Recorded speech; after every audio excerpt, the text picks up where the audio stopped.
Ad-dunya jifah, dunia ini bangkai. Ad-dunya jifah, dunia ini hanyalah setumpuk daging busuk. Faman aradaha, siapa yang inginkan dunia, falyasbir ala mukhalatatil kilab, siapa yang menginginkan dunia, maka bersabarlah berebut dengan gerombolan anjing liar. Tapi jangan salah faham dengan pesan Sayyidina Ali. Jangan sampai umat Islam meninggalkan dunia sehingga bisnis ditinggalkan, politik ditinggalkan, ekonomi ditinggalkan. Akhirnya umat Islam dalam keadaan miskin, susah, melarat, lemah. Orang Islam tetap menjadi bisnismen. Orang Islam tetap menjadi kepala daerah, menjadi presiden, menjadi menteri, menjadi jenderal, tapi tidak menghalalkan segala cara. Kenapa? Karena dunia hanya layak direbut oleh anjing gila, anjing lapar, serigala, dan hiena. Lalu untuk apa orang Islam bersusah payah meraih bisnis, usaha, dagang, pertanian, ekspor impor? Tujuannya bukan dunia.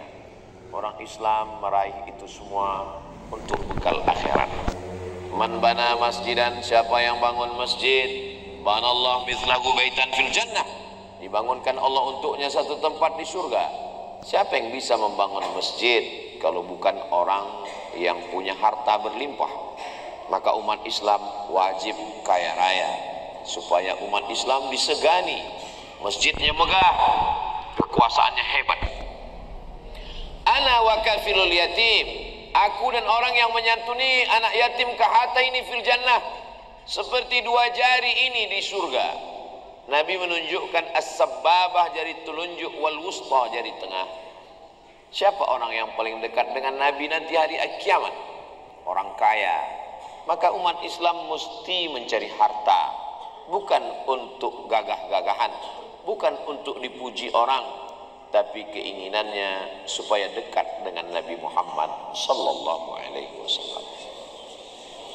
Jangan heran kalau ada umat Islam yang semangat berbisnis, semangat berdagang, tujuannya bukan untuk dunia. Dunia ini hanya jembatan semata, tapi untuk akhirat. Ara'aital ladzi yukadzibu biddin, tahukah kamu siapa itu pendusta-pendusta agama? Fadzalikal ladzi yad'ul yatim, mereka yang membiarkan anak yatim tidak bisa ikut ujian karena belum bayar uang sekolah, diusir dari kelas karena baju seragamnya compang-camping membuat sekolah malu. Siapa yang bisa menyantuni anak yatim? Ara'aital ladzi yukadzibu biddin, tahukah kamu siapa pendusta agama? Pendusta agama bukan orang yang mengolok-olok mengejek Nabi, mereka kafir. Pendusta agama adalah orang yang sholat, orang yang puasa, orang yang haji, tapi membiarkan anak yatim, fakir, miskin. Maka kalau ada orang Islam yang semangat mencari uang, mereka bukan untuk dunia, tapi untuk menyelamatkan dirinya supaya jangan sampai termasuk pendusta-pendusta agama.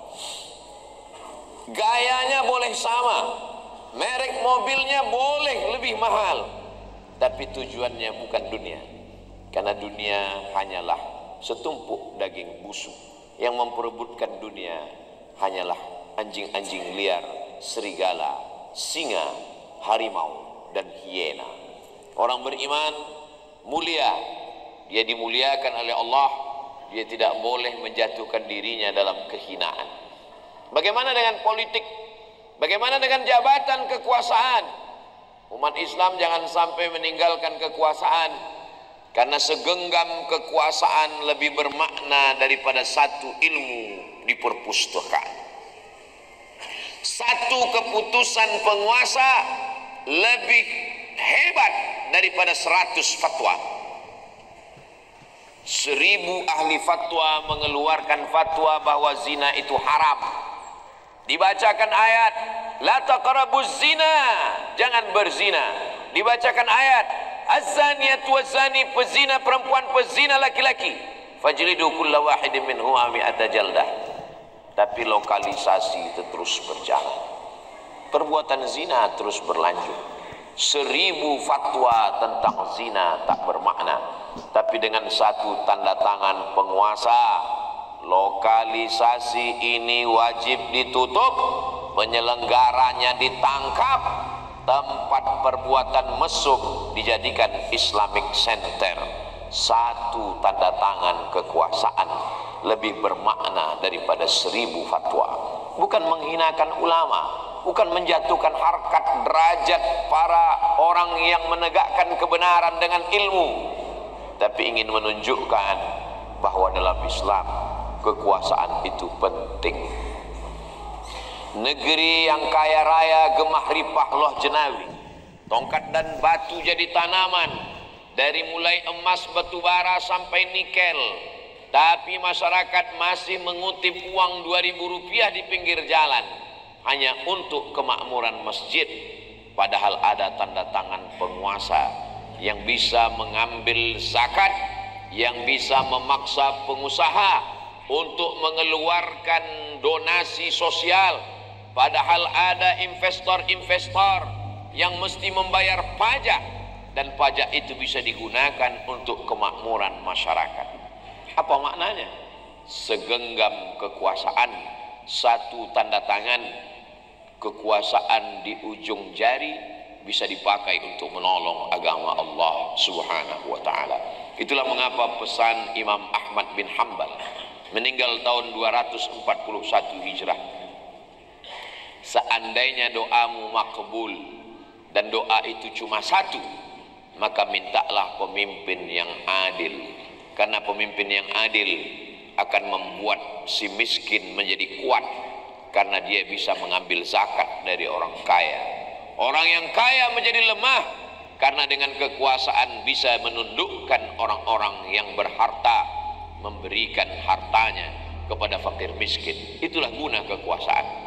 Apa kata Sayyidina Abu Bakar Siddiq ketika dilantik pertama kali menjadi khalifah? Al-qawiyyu fikum dha'ifun indi. Kalau ada di antara kamu orang yang kuat, kalau ada di antara kamu orang yang gagah perkasa dengan harta dan kuasanya, dha'ifun indi, dia lemah di hadapanku, aku yang akan mengambil hartanya. Wadha'ifu fikum, kalau ada di antara kamu anak yatim, fakir miskin, janda-janda tua, orang miskin, du'afa, susah melarat, qawiyun indi, dia kuat di sisiku, aku akan menguatkannya dengan harta zakat, wakaf, infak, dan sedekah. Itulah kenapa ketika Nabi Muhammad SAW meninggal, sahabat berkumpul di Saqifah Bani Sa'idah. Mereka bermusyawarah ingin mengangkat kepemimpinan sesudah Nabi Muhammad SAW. Sahabat tidak hanya duduk berzikir di masjid menunggu malaikat maut datang mencabut nyawa.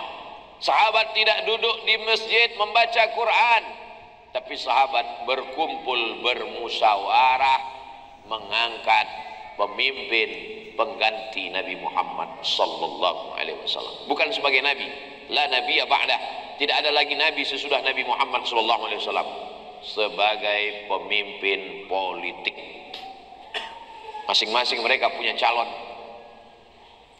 Datang sahabat dari kota Al-Madinah Al-Munawwarah, mereka punya calon namanya Sa'ad bin Ubadah. Datang sahabat dari kota Makkah Al-Mukarramah, mereka punya calon namanya Umar bin Khattab. Umar lebih kuat, Umar gagah perkasa, Umar sahabat Nabi. Sa'ad juga lebih kuat, dia panglima perang, dia dibanggakan oleh orang Madinah. Masing-masing punya calon. Sampai akhirnya dibacakan hadis Nabi, Al-a'immah min Quraisy, pemimpin mesti diangkat dari Quraisy. Dengan hadis ini tereliminasilah Sa'ad bin Ubadah karena dia bukan Quraisy. Maka menanglah Umar bin Khattab. Tapi ternyata Umar dengan rendah hatinya mengatakan, ada orang yang lebih tepat. Ketika Nabi sakit, yang diangkat menjadi imam salat adalah Sayyidina Abu Bakar Siddiq radhiyallahu anhu. Abu Bakar khalifah, Abu Bakar Quraisy, Abu Bakar lebih tua, Abu Bakar menjadi imam pengganti Rasulullah saat Nabi sakit. Maka Abu Bakar Siddiq lebih layak sahabat Nabi berkumpul. Tempat itu bernama Saqifah Bani Sa'idah. Tanah termahal bukan tanah Las Vegas, tanah termahal bukan tanah Inggris Eropa, tanah termahal adalah tanah kota Makkah dan Al-Madinah Al-Munawwarah. Di atas tanah ini tidak dibangun hotel, di atas tanah ini dibiarkan tanam-tanaman tumbuh, bunga-bunga mekar untuk mengenang. Kalau kita menghadap ke arah kiblat, sebelah kiri Masjid Nabawi, sebelah kanan adalah Saqifah Bani Sa'idah, tempat pelantikan Sayyidina Abu Bakar Siddiq. Di mana Sayyidina Ali? Kenapa Sayyidina Ali tidak ikut pada pengangkatan itu? Syiah menuduh Sayyidina Ali ditinggalkan. Fitnah terhadap sahabat radhiyallahu anhu. Kalau kita meninggal dunia, yang paling layak memandikan jenazah kita adalah anak laki-laki. Nabi Muhammad SAW tidak punya anak laki-laki, tapi dia punya menantu, suami dari Sayyidatuna Aisyah, suami daripada Sayyidatuna Fatimah Zahra. Maka dia adalah Sayyidina Ali karramallahu wajhah. Maka yang mengurus jenazahnya adalah Sayyidina Ali, Sayyidina Al-Hasan, Sayyidina Al-Husain, Sayyidina Abbas bin Abdul Muttalib, Sayyidina Abdullah bin Abbas radhiyallahu anhuma, Sayyidina Fadl bin Abbas. Yang mengurus jenazah Nabi adalah keluarga ahli bait, sedangkan sahabat Nabi mengurus bidang politik. Nabi SAW meninggalkan kita dalam keadaan lailuha kanahariha, malamnya terang benderang seperti siang. Kota itu disebut dengan kota yang bercahaya, Al-Madinah Al-Munawwarah. Ketika Nabi Musa meninggal dunia, pengikutnya dalam keadaan susah. Perjalanan belum sampai ke Palestina, dilanjutkan oleh Yusha bin Nun. Ketika Nabi Isa meninggalkan Bani Israel dalam keadaan susah. Tapi ketika Nabi Muhammad sallallahu alaihi wasallam meninggal dunia, peradaban terbentang, kota Al-Madinah Al-Munawwarah penuh dengan cahaya peradaban Islam. Kepemimpinan digantikan oleh Sayyidina Abu Bakar Siddiq, meninggal Abu Bakar digantikan oleh Sayyidina Umar, meninggal Umar dilanjutkan oleh Sayyidina Utsman, meninggal Utsman dilanjutkan oleh Sayyidina Ali radhiyallahu anhu. Kenapa Islam begitu kuat? Karena ekonominya kuat, karena politiknya kuat. Kalau umat Islam mau bangkit, maka ekonomi mesti bangkit, politik Islam mesti bangkit. Anak-anak muda umat Islam mesti membangkitkan ekonomi, dagang, tani, bisnis. Kalau umat Islam mau dihormati dan dimuliakan, maka politik Islam mesti maju. Orang-orang yang ahli, orang-orang yang punya kemampuan mesti bangkit. Islam bukan agama yang lemah. Islam tidak boleh dihinakan. Ketika umat Islam ini menguasai ekonomi dan politik, disitulah dia akan disegani, disitulah dia akan dihormati dan dimuliakan. Tapi ketika Islam miskin, susah, melarat, kada al-faqru ayyakuna kufran, hampir saja kefakiran menjadi kafir. Antara fakir dan kafir tipis, setipis kulit bawang.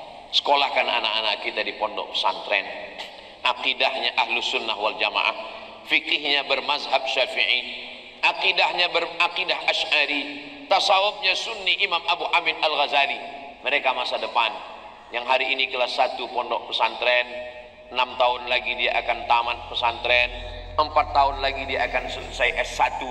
Mereka akan jadi bisnismen, mereka akan jadi politikus, mereka akan melanjutkan dunia pendidikan. 3 poin umat Islam yang mesti maju: ekonomi, politik, dan pendidikan.